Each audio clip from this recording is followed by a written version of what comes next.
Welcome everybody to our psychological self-care workshop for teams for health, social care and blue light service staff. Just to introduce ourselves to begin with, so I'm Jennifer Welch, I'm one of the senior psychotherapists here with Cheshire and Merseyside Resilience Hub, and I'm here with my colleague Tracy. Hi, my name's Tracey Clarke and I'm a CBT therapist with the Hub. So thank you everybody for coming to this online workshop. And just to explain a little bit more, the Cheshire and Merseyside Resilience Hub, it's a regional service funded by NHS England and hosted by Merseycare Foundation Trust. And we provide psychological and psychosocial support to health, social care and blue light service staff. And it was set up initially as a response to COVID-19 pandemic, and we've obviously been in place since then. Okay, so this is an online recording of the workshop. We do offer an online in-person event that you can book onto directly via our website, but for those people that are opting to access the recording today, welcome. Hopefully you'll find it useful. There's lots of information to have a look and listen through.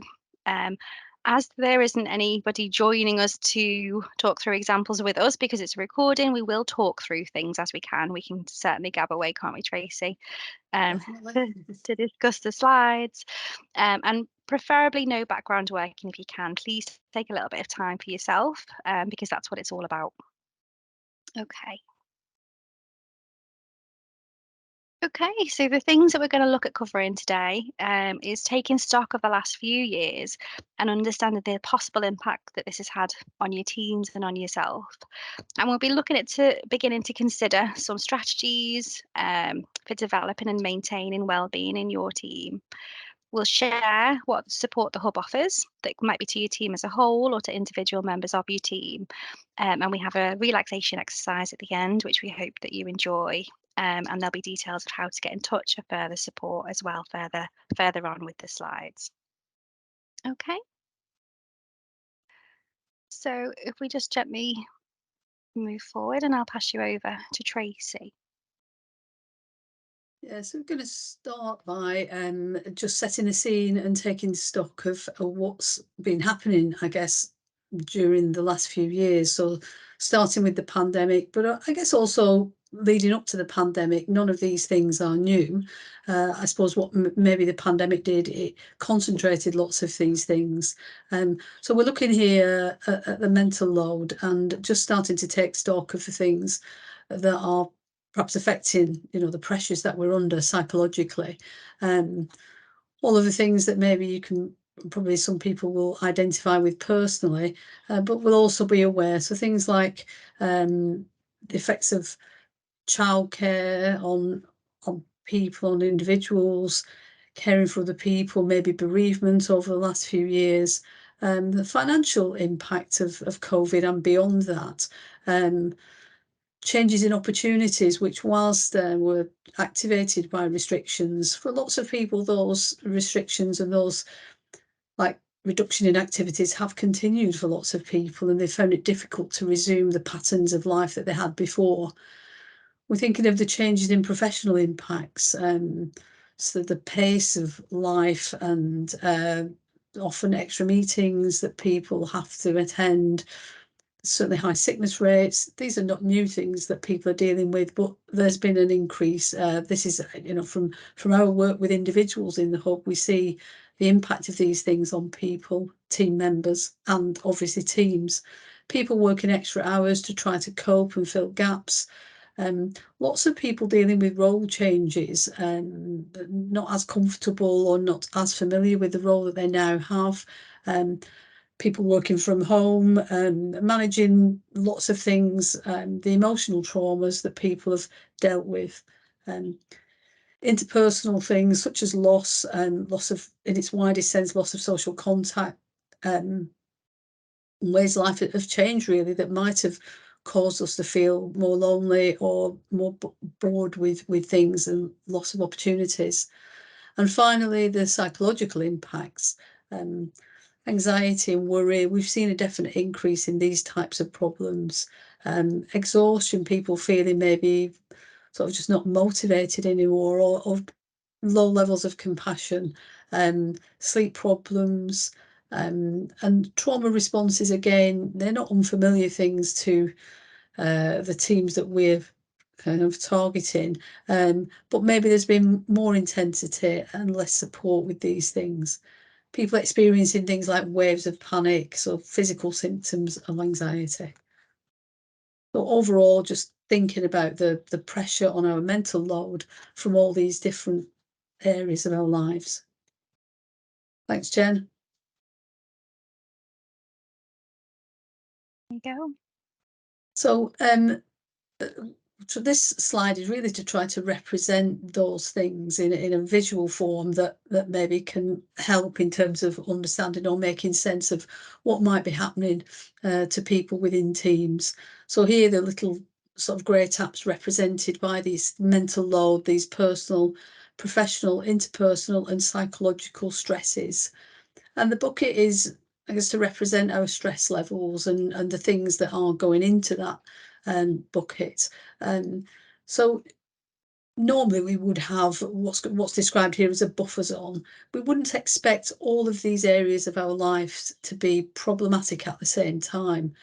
We might feel that something in our professional life we're struggling with, but our personal life is doing well. Psychologically, we might feel well, but we might have some interpersonal struggles. But what we're seeing perhaps over the last few years is all of these areas of our lives in some way creating stress. And what that's starting to do is fill up this buffer zone. And what we're looking at here is kind of the psychological impact of that. And when that buffer zone is too full, people start to notice things like anxiety, sleep problems, mood related problems. And what that generates is a need, an urgent need for some people to do something to release some of that stress. And that need is represented by this large gold tap there in the buffer zone. And that's a way of releasing large amounts of tension. And that typically is what we might see as unhelpful coping. And those things are often things like, I suppose, maybe related, people can relate to things like spending too much time on social media, or maybe drinking too much, overworking, ways of coping that temporarily relieve that stress or take some of the that pressure out of the buffer zone. But these kind of unhelpful coping have this unhelpful way of feeding back into, so increasing actually the stresses that we're faced with by avoiding things, or doing things in a way, maybe, overworking, that ultimately leads to stress. So what we're trying to encourage, I guess, with this is to think about this other level, these coping skills that maybe might not offer us an immediate release, but fundamentally are actually slowly but surely releasing that stress in a helpful way, so it's not being fed back in. So hopefully that kind of makes sense to people. Just perhaps take a moment to think about that. Oh, thanks, Tracy. I think especially that unhelpful coping strategy, like you said there about overworking, often Yeah. we might go, it's going to be helpful in the short term if we stay a bit later, if we start a little bit earlier. But then that means we've got less time with our head not in work. And then we create that pattern, don't we, of doing more hours and more hours and not having that space off and possibly never really catching up. Um, Yeah, and I think what we've seen as well is people cutting out things like social activities and things, so making more time actually to worry about things rather than, reintroducing ways that relieve our stress. Yeah. Absolutely.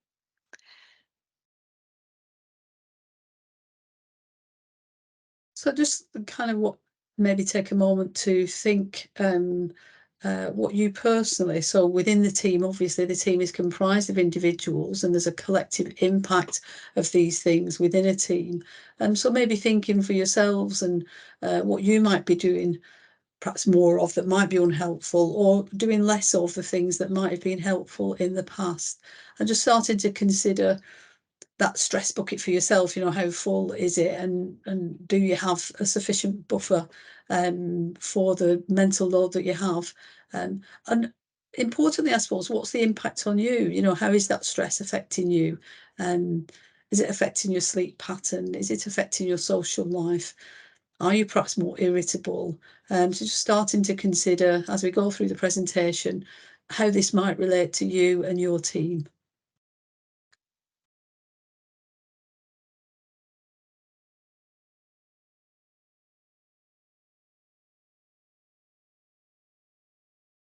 Okay, thanks, Tracy.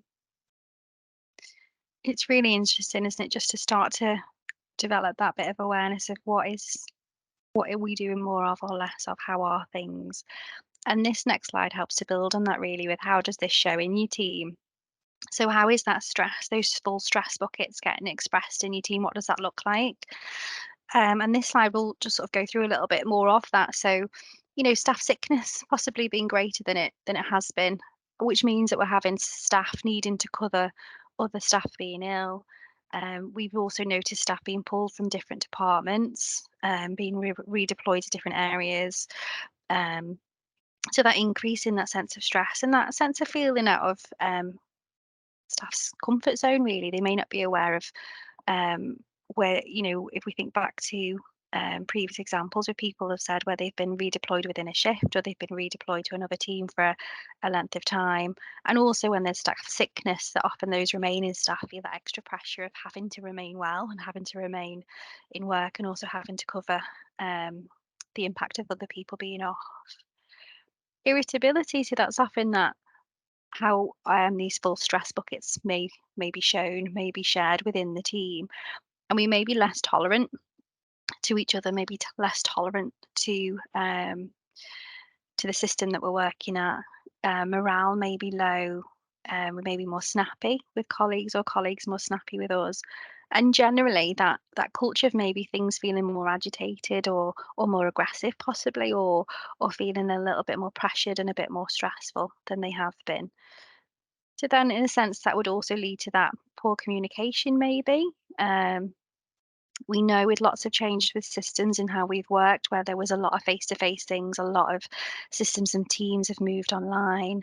There's also been teams working in different areas.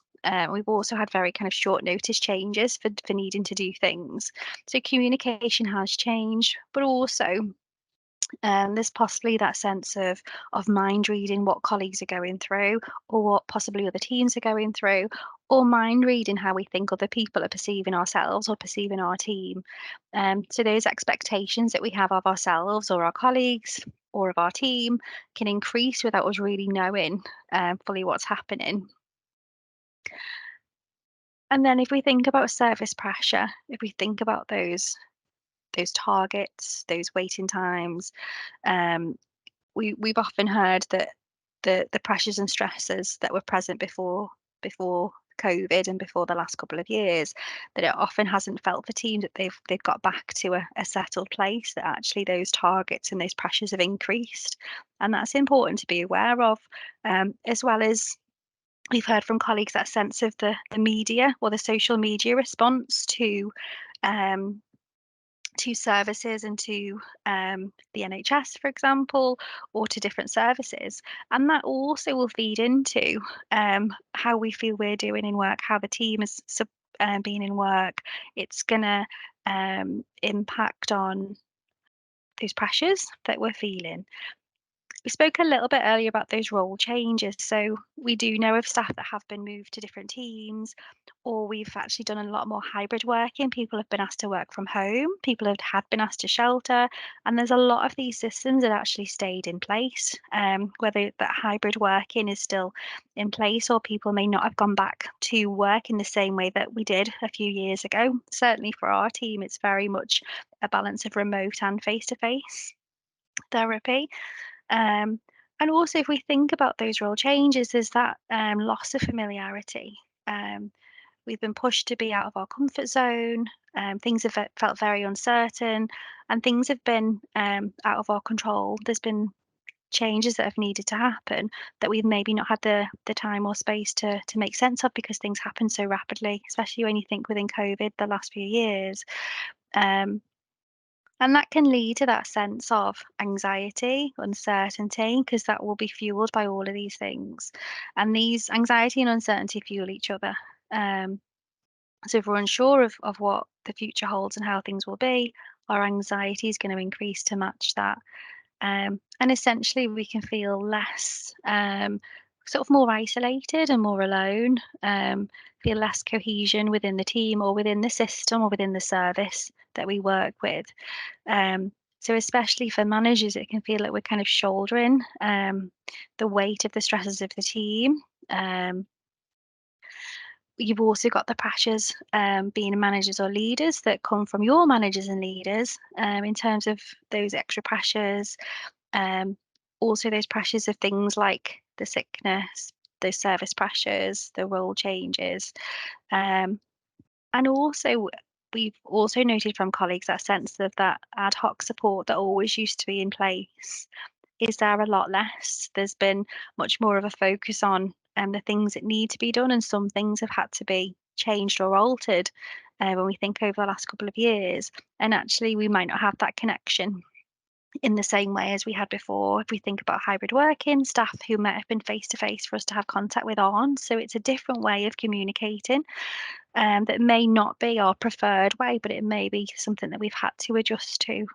Um, so there's quite a lot on there when we think about how does this show in your team, and actually looking that there might be quite a number of areas where you're just starting to recognise some of those signs really. Does that feel okay, Tracy? Yeah, I think that's it gives a nice picture of what's going on in teams maybe. And I think from our experience in the hub, all of those things we recognise as when people present as individuals, these are things that they're reporting to us as well. So it's not just the theory of this, it's the Mhm. reality, sort of frontline on the ground things that are happening.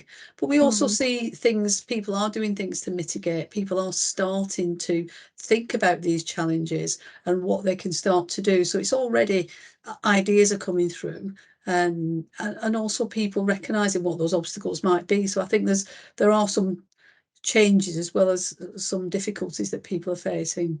Yeah. Okay. Thank you, Tracy. So stress in teams. So this looks at understanding how stress can impact on how we are with each other. So if we think about working from home, um, there's less informal bonding time. You know, those having a coffee chat, the water cooler chats, higher workloads, meeting bouncing. Sometimes with online working, it's really easy to put in meetings after the other because we don't have to walk from place to place. But also, when there's lots to do, we squeeze in those meetings and have one after the other. So there isn't space in between to have a minute, to have a breath. So essentially, there's lots of full buckets. Which would lead to those shorter fuses, things that we may normally laugh or shrug off or we avoid are more likely to bother us. Are more likely to bother other people within the team, and they're more likely to impact on our interactions with each other. So it makes sense, like we've got there, the communication changes we may be, especially with um, moving more to like an email system if we're using hybrid working, and also when we've had to respond to things more immediately, then that communication may have been shorter and sharper and less friendly. And as we know, sometimes that can lead to that misunderstanding or lose that human essence that we might have if we have that face-to-face contact or we've got time and space to kind of talk through things and make sense of things. So that can lead then to that maybe that resentment towards teammates or to management because of the situation that we're placed in, and also possibly because of those messages from maybe higher management or the system, or of what we need to be doing, and also being aware of those things that might be beyond our control, these things that are being asked of us. And that can lead to that sense of dwindling team support where it can feel less of a cohesive team, essentially. And that information between each other may be less frequent. Um, we may find that we're less productive, and that continuous stress and resentment can have that unintentional cycle where we may not seek support. We may withhold information or contact with others. So it kind of increases that sense of that silo work and that sense of maybe feeling alone within the team or within the system, and not feeling supported. And that's only going to add to that sense of that full bucket, really.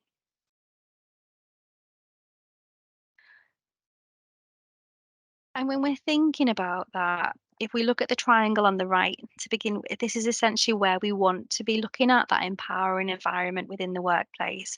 So if we think about that, that place of safety in work would be where we know what the environment's going to be.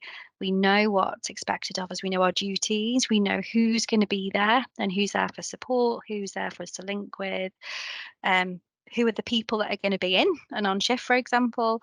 And that sense of having collaboration and choice over what we're doing in terms of our duties, and having that sense that it's okay to not be okay.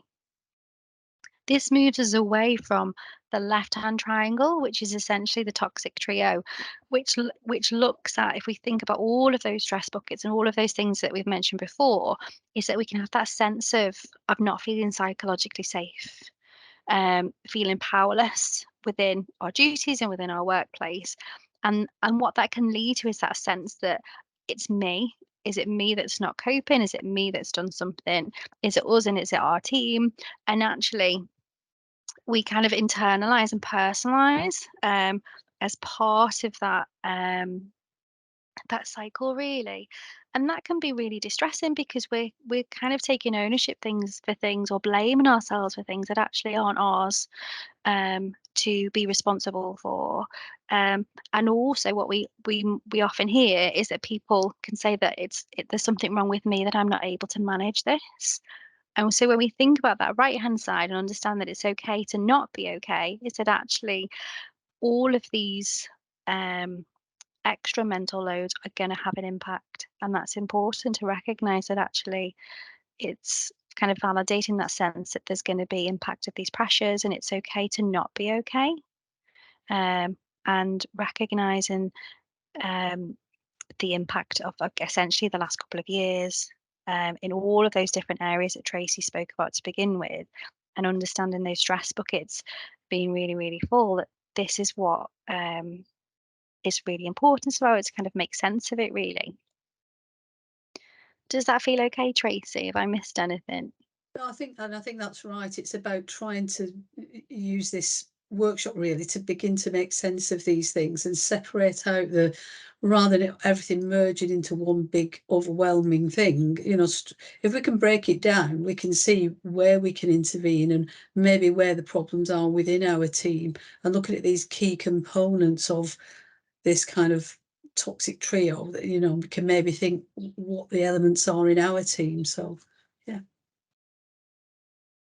Thank you, Tracy. So our next slide is helping us to look at, I guess, if we think about kind of work with me. So essentially, this is a video that looks at understanding our threat, our drive, and our soothe system, and we're going to play that for you now.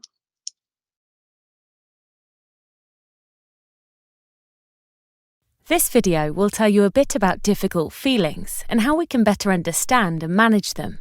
Neuroscience suggests that we have three main emotion systems. We can represent these with three circles. The first one is threat.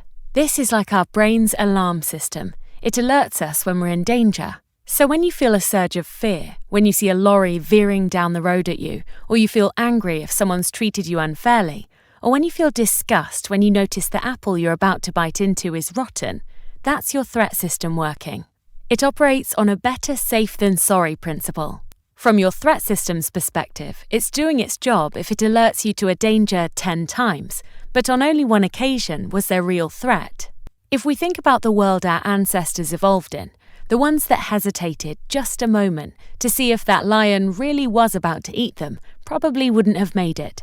Another important thing to know about our threat system is that because we're a social species, living in a group and being accepted by others is crucial to our survival. Think back again to our ancestors living in the savannah. Being cast out by the group would have been a direct threat to that individual's survival, so our threat systems are also on the lookout for any signs that we might be rejected or otherwise shunned. The threat system is associated with body chemicals like adrenaline and cortisol, our stress hormones. The threat system triggers our instincts to fight, flight, or freeze. The next system is our drive system.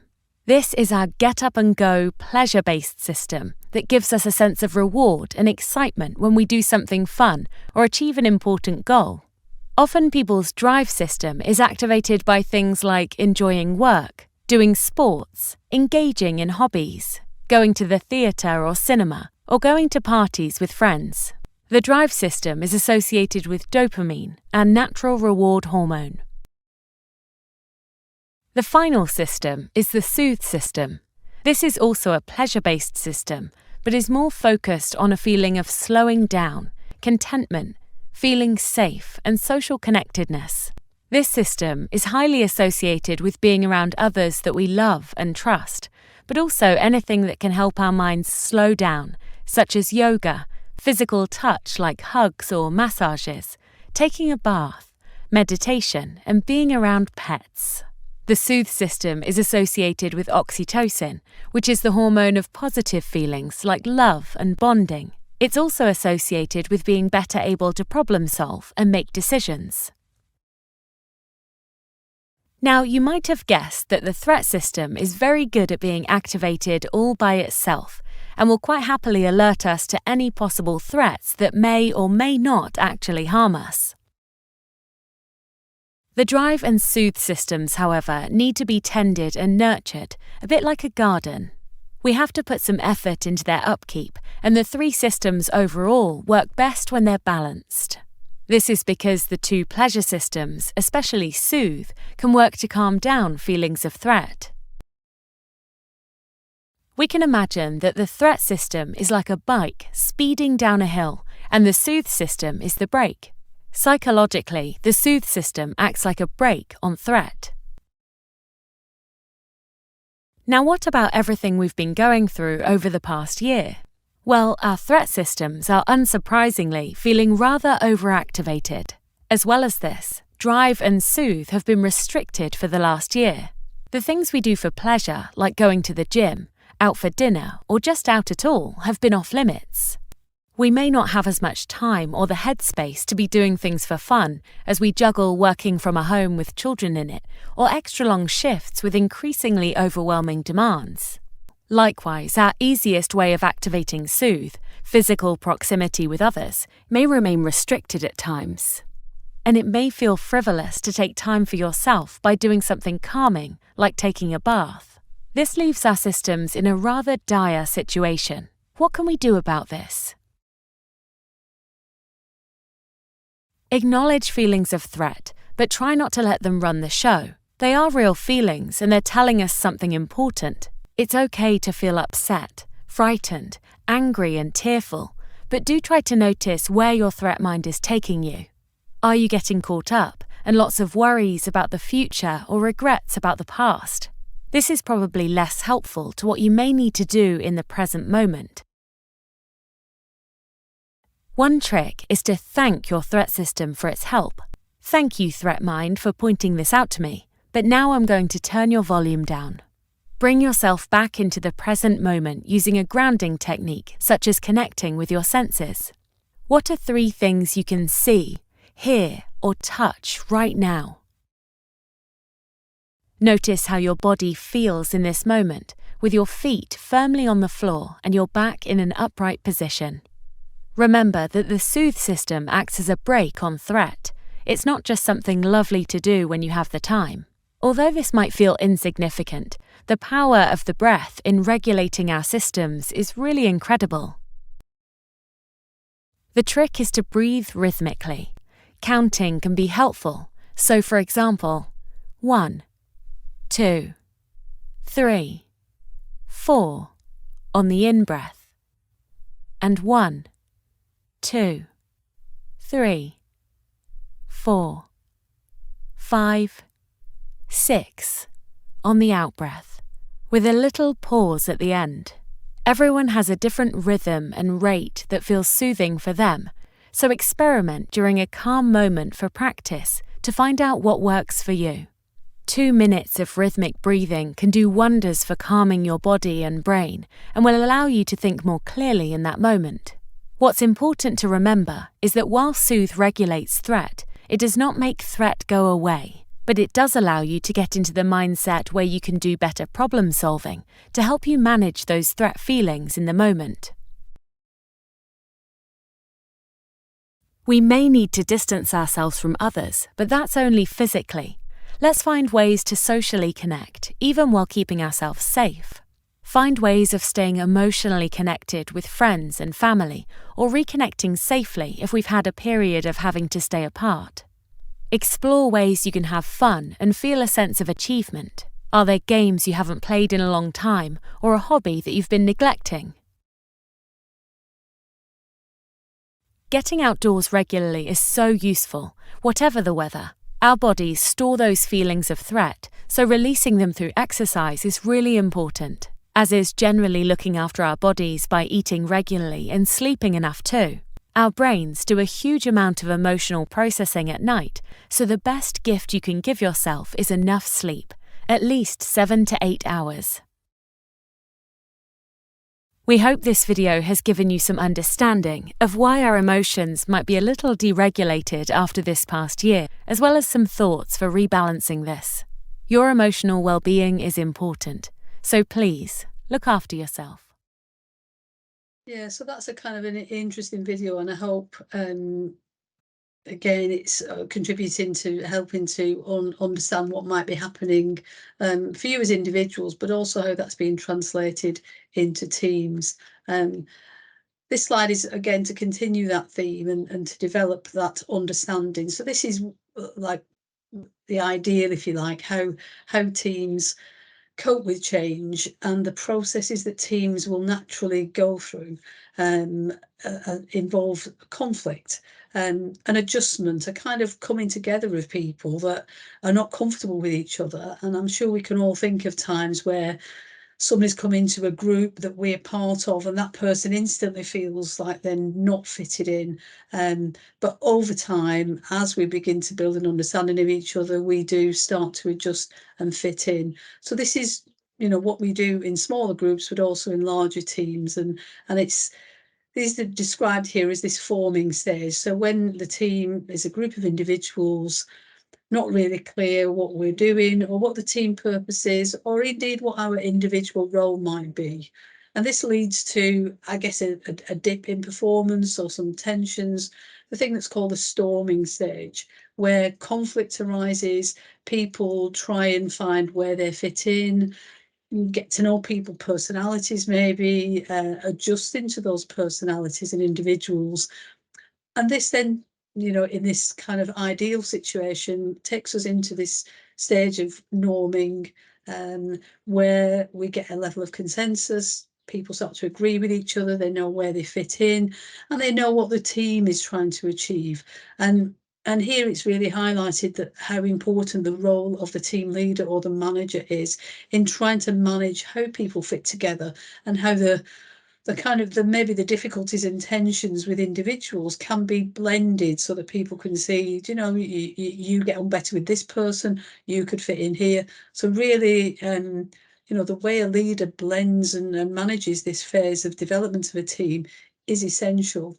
And if that's done really well and effectively, then the group moves into this performing stage where they do have a clear strategy, shared vision, and they can operate autonomously and kind of quite good at resolving issues in a positive way. So yeah, that's the ideal, I guess, that people may or may not recognise. Thanks, Tracy. Yeah, so this now is kind of just, again, continuing with that and explaining why, using that same process, that it doesn't always work and we don't achieve this lovely performing stage where everybody's clear about what they're doing and where they fit in within the team they're in and within the wider organisation. And this is when you're part of a reactive organisation, an organisational structure really, that reacts in ways that are unhelpful. Working for the NHS, I'm sure everybody recognises this wider organisation and processes that don't always make sense to people and don't seem to fit with what's expected. And we then get this kind of reactive stage, which kind of sends us back into the forming stage. We've not moved through that. We've not got to performing. And you're constantly in this loop of reactions, getting back into the forming stage, people disagreeing, people not finding areas where they feel comfortable. And I suppose what's happened over the last few years has really emphasised that difficulty. People constantly being moved around, people unsure of where they fit in. And you've got also new people coming into this system. So you've got experienced staff mixing with new staff. Nobody really sure where they fit anymore. So yeah, you can see why maybe teams are struggling to cope with what they've been going through over the last few years. And if you think about that kind of reactive organisation, actually, they probably all needed to react really quickly and respond really quickly to things over the last few years. When we think back to the different tier systems that we had certain rules in place, and then they changed, so we had to respond really, really quickly. And we probably didn't have a huge amount of time to really get used to these new changes. So the way of this working, like Tracy explained, is we have space and time to do each step. And actually, when we have to be really responsive, there isn't that time to do that. We're not always sure then of what we're doing or how this fits, or if it's going to stay or if it's going to change again. So it's a huge amount of uncertainty, isn't it? And we're not always really sure as the managers or the individuals of where or what our place is within that, or where and what our roles are, or what's happening. So it's been really tough when we look. I think if you look at the wider context in which the NHS exists, something that Jen mentioned earlier about kind of media pressures and expectations, and they're constantly changing. You know, you get one incident and the whole structure of the NHS has to change, and that's trickled down onto managers having to try and adjust their team to fit what's a storm in a teacup, essentially. And so really difficult it's always been difficult, I guess, but the speed of it has changed over the last few years. The expectations that people will react quickly and change before they're ready to make those changes. Yeah, absolutely. Okay, so this part is helping us to look at then that team time, that teamness, that team togetherness that we've possibly lost over the last couple of years because of the reasons that we've said, really. And just beginning to start to think about, for you and for your team, how do we build that? How do we maintain it if you're already putting some things in place? What did that look like, or what could it look like? Because sometimes there's been new teams as well who've only got together during these last few years.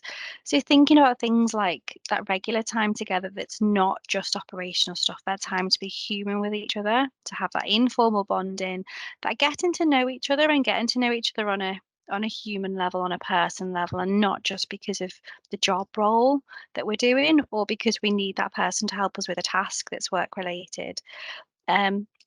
And some things that examples that have come from these workshops have been having lunch times together for certain teams. Some teams have maybe gone out for walks during the day, and wellbeing huddles where we maybe check in at the beginning or the end of the day as a team to see how everybody is, which may not have been something that had been there before.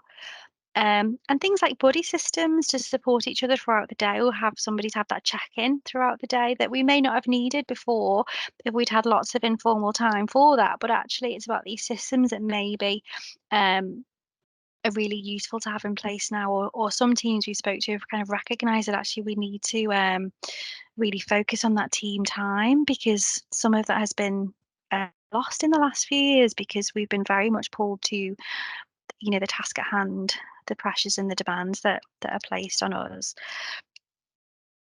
So it's just sort of thinking for you within your team, what that might look like, what that might be, what are things that you might want to that you used to do, maybe that you've not been able to put in place, and also things like chatting to the team about what things they may want to have in place, what things would work for you and for your team and for the team members that are part of that.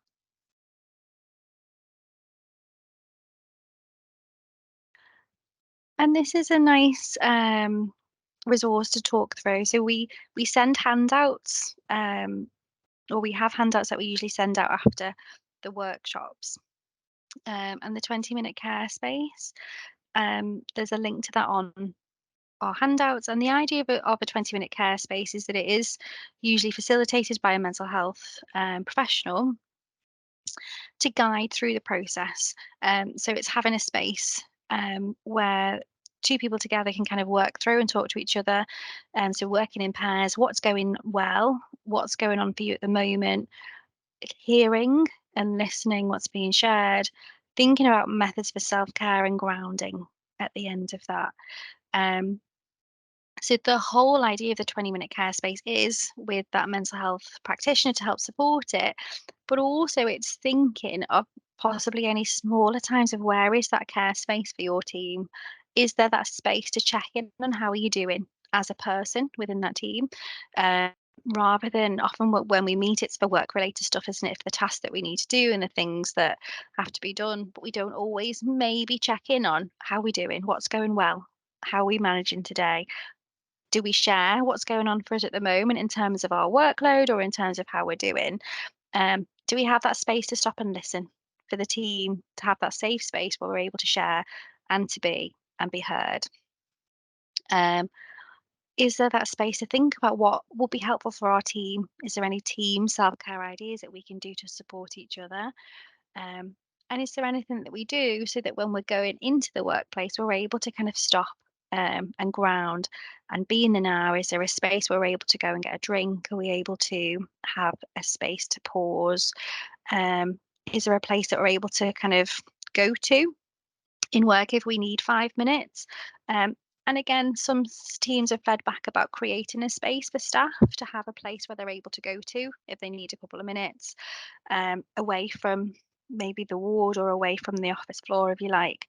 Um, so not maybe following the 20-minute care space, but having a space to be and having a protected space for them.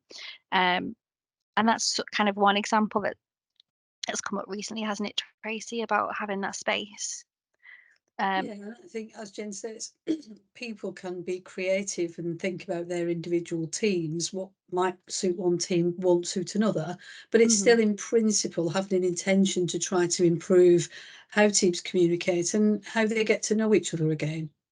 Yeah, absolutely. Oh, So this slide really is, again, continuing that theme and thinking about ways to, I suppose, offset some of these pressures. And one of the ways, I guess, is to think about how we manage the boundaries. We do know that boundaries are essential, really, to work effectively in any area and to manage our relationships with people, both professionally and personally. So it's good, really, if managers can start to think about that and model those good boundaries. And here it's talking about working from home boundaries, but I guess it can apply to any boundary, you know, and managers do have a really important role in demonstrating to their team members what does look good and what should work. So some suggestions here around, you know, if you're scheduling meetings, just to make a bit of a gap there, instead of it's an hour, make it a 55-minute meeting. Ensure that there's breaks for lunch and not replying to emails or sending emails. Even if you tell people you don't expect to reply, there's still a kind of an implied process there that, you know, it's okay to do that, and maybe it's something that people could be doing. So just modelling those good behaviours, really, about those boundaries. And perhaps a really important aspect of this is supporting the difference. You know, people do respond differently to stress, and encouraging people to, you know, adopt those different and positive ways to deal with, you know, how they manage or juggle things in their own lives, because we can all obviously learn from each other. There's no one answer to these problems, and at different times we're able to do things differently, and maybe saying, oh, do you know, I could maybe try doing what this person does, and learning from other managers, maybe how they manage their teams. Thanks, Jen. thank you. So this is really just underlining that message, really, about, as team managers, what you notice in your team, you know, kind of being aware that everybody is under pressure for different reasons, People usually aren't deliberately being difficult or awkward. They're just struggling to know how to respond to the pressures. So for managers to just notice that pressure on your team, to acknowledge that and to think about how you respond, because how you deal with that pressure and how you deal with the stress that people are coping with will really make a big difference in terms of whether the team moves from, a kind of conflict stage to a performing stage. And if you as managers can notice those things and label them properly, that gives you a head start on, I suppose, dealing with those problems.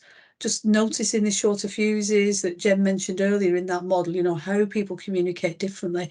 Might not be deliberately difficult people. It might be that they are really struggling and they're expressing it in that way.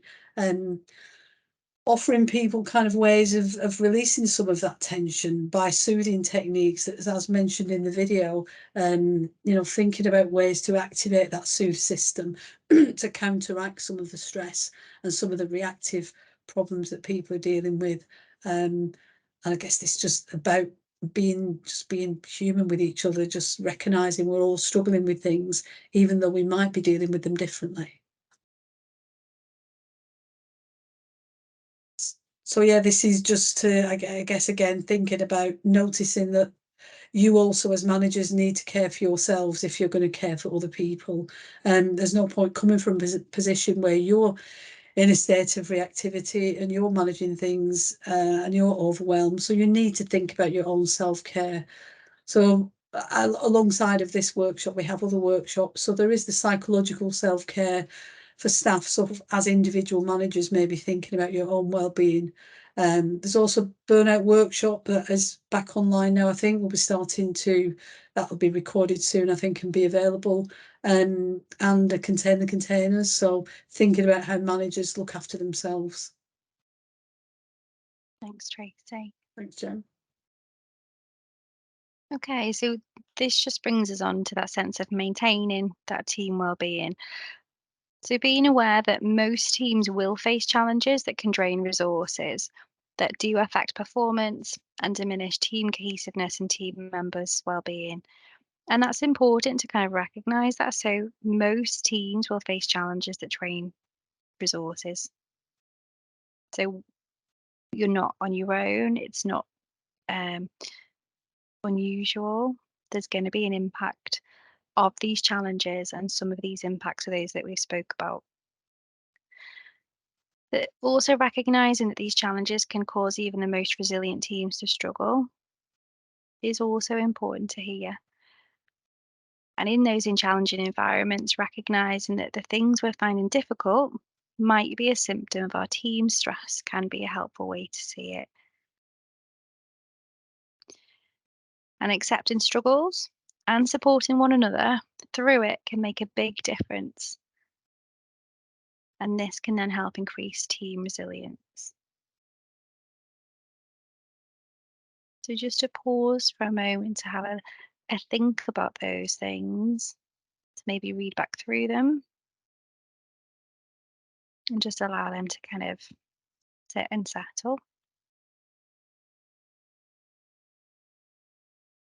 Okay.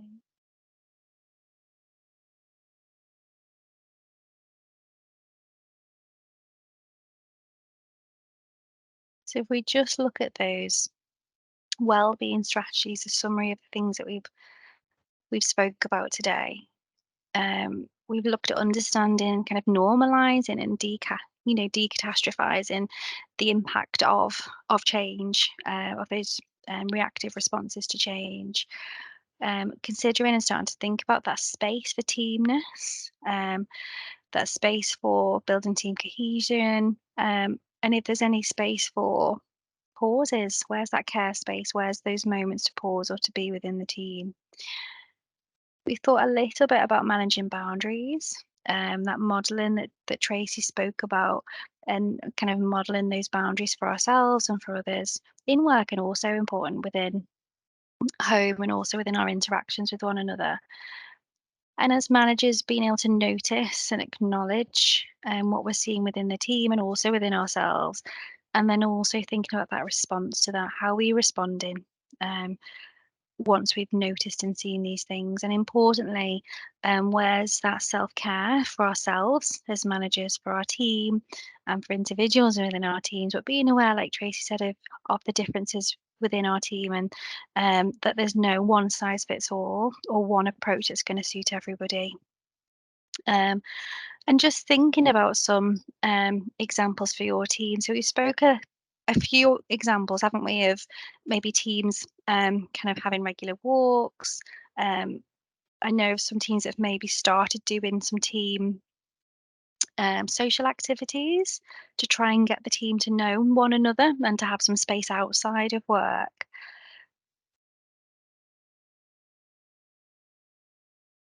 Is there any that you can think of, Tracy, to share? As you say, Jen, there's quite a lot. And obviously, when we're Mm, presenting this live, we ask people to share examples, and we do get some really good examples of what people have done, mm, and try to use, like Jen said, maybe these little walks that people have, or mhm, people can be creative in how they apply them to teams, and sometimes just these debrief ideas, just holding people back for 5 minutes. You might not be the most popular manager initially if you suggest that, mm, with everybody rushing to the door with their coats already on, but I think sometimes just it demonstrates to your team that you care about them and you're trying to do something mm, to support them, and you recognise that it's difficult. So I think even if you don't get the ideas right sometimes, I think teams do appreciate when, as a manager, you've mm. got you're trying to think about how to support them. Yeah, absolutely. Thanks for that, Tracy. Okay, let me just see the next one. So I'm trying not to gag in on you, Tracy, because I always take over. So So I'm going to step back and let you I do can this one. take it. I'm Yeah, doing the yeah. next one. Sorry, am I doing this one? We've got a bit Yeah. mixed up now. Yeah, okay, Yeah. this is mine. All right, sorry. Yeah, Sorry. so yeah, this is just to give you information about what the hub offers, what the support is available. So you can refer your team via the website, and that provides, so the systemic work provides consultation for managers and leaders, and then that can obviously translate into your team. We can also signpost and directly link you in with team wellbeing strategies. So as advice again, I think Jen mentioned, and it's here, that check our website for things like the end of shift debrief. Also helping you to access local support. There's lots of things out there, but it's really tricky, as we know, to find those things sometimes. So it's nice to be guided through and get an extra head on your shoulders to try and help you find things that your team might benefit from. There's also things like facilitated relaxation, mindfulness, and I think we offer reflective practice 6 sessions, and that's to get you started so that you can create that sort of safe space to talk through the issues and themes that are affecting your team. And that gets set up really, and then teams can continue to do that on their own really. So again, that is about building resilience and building skills within the team. Yeah, absolutely. I've And finished then then. Oh, go on. I'll take over this one. Yeah, So go this on. one is then thinking about how you can direct your team members for Yeah. support for themselves. And again, that is via our website. Um, and on there we've got resources, so self-help information resources. There are links to some mindfulness tasks, and to some reading and to some Headspace apps that people can access to have a look through. Um, Individual staff members can self-refer to the hub for assessment via the website, and where we look to kind of signpost for additional support and discuss intervention options to see what's going to be the best support available for those team members. And of course, you can direct them to our website to register for those wellbeing workshops. So we have the pre-recorded options like today. So we've got this one, psychological self-care for teams. We've got psychological self-care for staff. And there's also the online version where they can attend in person online, and they're run every 2 months at the moment, but watch at the website for more information. And we've also got the burnout workshop that at the moment isn't recorded, but that might be come on as a recording in the future. But that's a register and attend online, in person. And all of these, the links to to the workshops that are on the website. Like today, people can watch the recorded version, but if it's the online version, people can sit and listen. They can interact as much or as little as they like. And also it can be really helpful to just start to understand a little bit of why people may be struggling or feeling the way that they are, and understanding, especially within this one, the impact on teams and the impact of for managers, and noticing things within the team. That can be really, really helpful, that hopefully has been useful for today.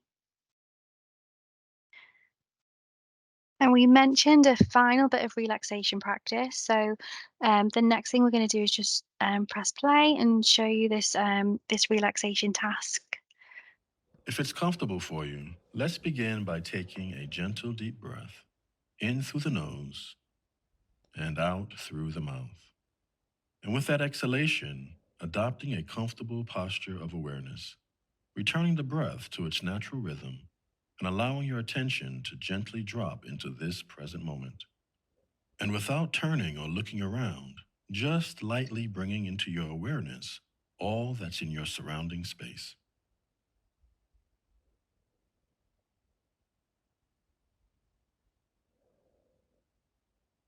And with your next out breath, allowing your focus to fall onto one specific object that's in your field of vision. And it's not an intense stare, so just maintaining it as a very soft focus.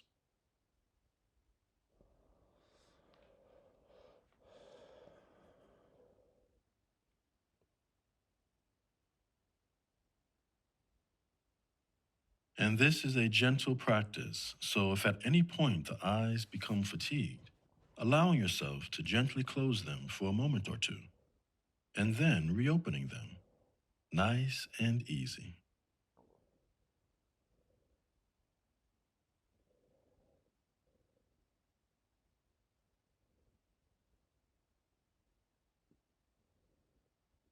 Noticing as any thoughts come and go, and just returning the attention back to your object.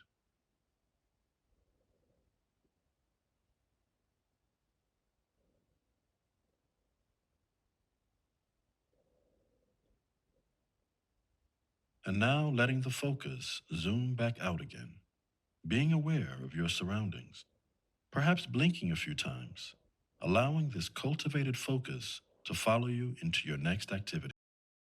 And hopefully you've enjoyed that relaxation task.